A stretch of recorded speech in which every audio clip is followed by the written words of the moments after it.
Success पाना है तो मोटिवेट रहो, मोटिवेट रहोगे तो सफलता आपके कदम चूमेगी। हिंदू धर्म के अनुसार अक्षय तृतीया वैशाख मास के शुक्ल पक्ष की तृतीय तिथि को मनाई जाती है। माना जाता है कि इस दिन कोई भी शुभ कार्य करने के लिए पंचांग देखने की जरूरत नहीं है।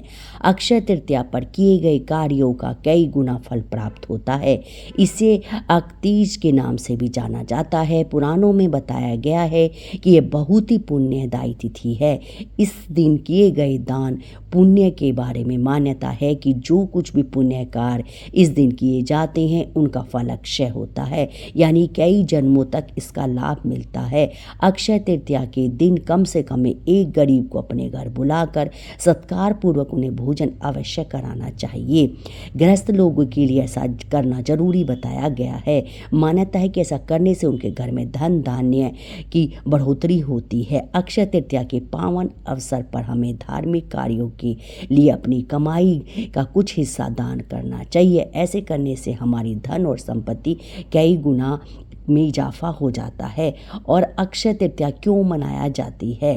ज्योतिषाचार्य इंदु प्रकाश जी कहते हैं कि हिंदू धर्म में अक्षय तृतीया को लेकर कई मान्यताएं हैं, जिसमें से ये कुछ हैं। नंबर 1, भगवान विष्णु के छठे अवतार माने जाने वाले भगवान परशुराम का जन्म हुआ था।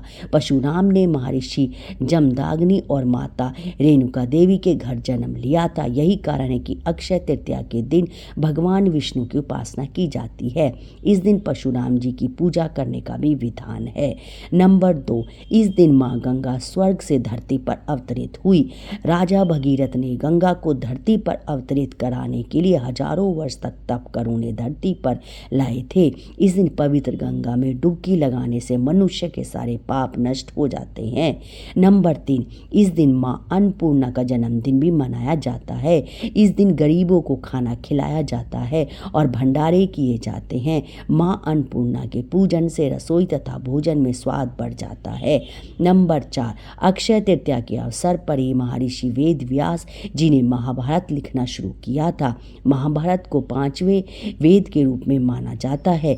इसी में श्री भगवत गीता भी समाहित है। अक्षय तृतीया के दिन श्री भगवत गीता के 18वें अध्याय का पाठ करना चाहिए। नंबर 5, बंगाल में इस दिन भगवान गणेश जी और माता लक्ष्मी जी का पूजन कर सभी व्यापारी अपने लेखे जोखे की किताब शुरू करते हैं। वहाँ इस दिन को हल कथा कहते हैं। नंबर 6, भगवान शंकर जी ने इसी दिन भगवान कुबेर माता लक्ष्मी की पूजा अर्चना करने की सलाह दी थी, जिसके बाद से अक्षय तृतीया के दिन माता लक्ष्मी की पूजा की जाती है और यह परंपरा आज तक चली आ रही है।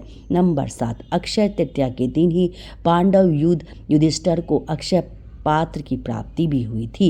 इसकी विशेषता यह भी है कि इसमें कभी भी भोजन समाप्त नहीं होता। अक्षय तृतीया की एक कथा और है। प्राचीन काल में सदाचारी तथा देव ब्राह्मणों में श्रद्धा रखने वाला धर्मदास नामक एक वैश्य था। उसका परिवार बहुत बड़ा था, इसलिए वह सदैव व्याकुल रहता था। उसे ने किसी से इस व्रत के महात्म्य को सुना। कालांतर में जब यह पर्व आया तो उसने गंगा स्नान किया, विधि पूर्वक देवी देवता की पूजा की। गोले के लड्डू, पंखा, जल से भरे घड़े, जौ, गेहूं, नमक, सत्तू, दही, चावल, गुड़, सोना तथा वस्त्र आदि दिव्य वस्तुएं ब्राह्मणों को दान दी। स्त्री के बार बार मना करने पर भी, कुटुंबजनों से चिंतित रहने तथा बुढ़ापे के कारण अनेक रोगों से पीड़ित होने पर भी वह अपने धर्म कर्म और दान पुण्य से विमुख न हुआ। यही वैश्य दूसरे जन्म में कुशावती का राजा बना। अक्षय तृतीया के दान के प्रभाव से ही वह बहुत धनी तथा प्रतापी बना। वैभव संपन्न होने पर भी उसकी बुद्धि कभी धर्म से विचलित नहीं हुई। अक्षय तृतीया के दिन इस कथा के श्रवण से अक्षय पुण्य फल की प्राप्ति मिलती है।